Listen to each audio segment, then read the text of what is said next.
অনেকেই তো অনেকভাবেই লুডুস রান্না করেন, তো আজ না হই আমার একটা রেসিপি ফলো করুন। তো আশা করি এই লুডুসটা খুবই মজার হবে। তো আমি এই লুডুসটা রান্না করার পরে আমি নিজেই অর্ধেক লুডুস খেয়ে ফেলেছি। তো আশা করি আপনিও অনেক মজা লাগবে। তো চলুন শুরু করি আমি এই লুডুসটা কিভাবে রান্না করব। তার জন্য আমি কিছু আগে গাজর কেটে নেব। তো আমি এখানে অনেকগুলো সবজি দিব। তো আপনি চাইলে এরকম সবজি দিবেন। তো আমি প্রথমে গাজরটা কাটিয়ে নিলাম। গাজরটা কাটবো আমি সিঙ্গারা যেমন আমরা সাইজ করে কাটি আলু, ঠিক এরকম করেই সিঙ্গারার সাইজ মতোই আমি এটা কাটিয়ে নিচ্ছি চিকন করে একবারেই।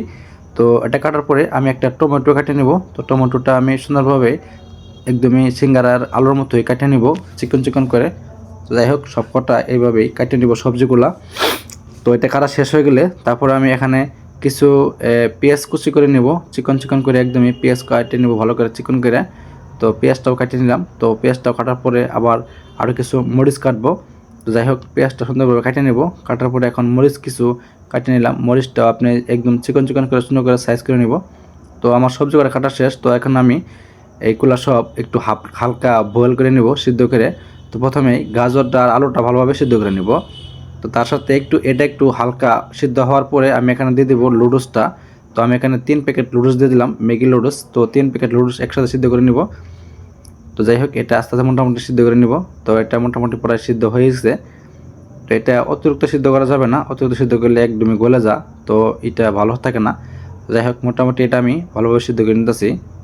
তো সিদ্ধ করে নেওয়ার পরে এটা মোটামুটি সিদ্ধ হয়ে গেছে। সিদ্ধ হওয়ার পরে এটা আমি ভালোভাবে একটু পানিটা নিগার দিয়ে নেব। তো অবশ্যই এই কাজটা করবেন। তো আমি যখন পানিটা নিগার দিয়ে নেওয়ার পরে লুডুসের সাথে একটু হালকা তেল একটু ভরায় দেবেন, তাতে লুডুসটা অনেকটাই সুন্দর হয়। আর লুডুসটার সাথে সবটির সাথে জোটা লাগে না। তো যাই হোক আমি একটু লুডুসের সাথে তেল দিয়ে দিয়েছিলাম। তো ওখানে আমার শেষ। তো এখানে আমি একটু হালকা তেল দিয়ে দিলাম। তো তেল দেওয়ার পরে এটা আমি পেঁয়াজটা হালকা করে একটু ভেজে নেব। তো পেঁয়াজটা ভেজে নেওয়ার পরে একটুখানি টমেটো কুচিটা আমি দিয়ে দিব। তো টমেটো কুচি দেওয়া শেষ। তো এটা একটু হালকা ভাজার পরে এখানে আমি দিয়ে দিলাম 2টা ডিম। তো 2টা ডিম দেওয়ার পরে দিয়ে দিলাম একটু স্বাদ মতো লবণ। তো দেওয়ার পরে এটাকে ভালোভাবে আর একটু ভাজে নিব মিডিয়াম করে। তো ভাজে নেওয়ার পরে এখানে দিয়ে দিলাম অল্প কিছু কাঁচামরিচ কুচি।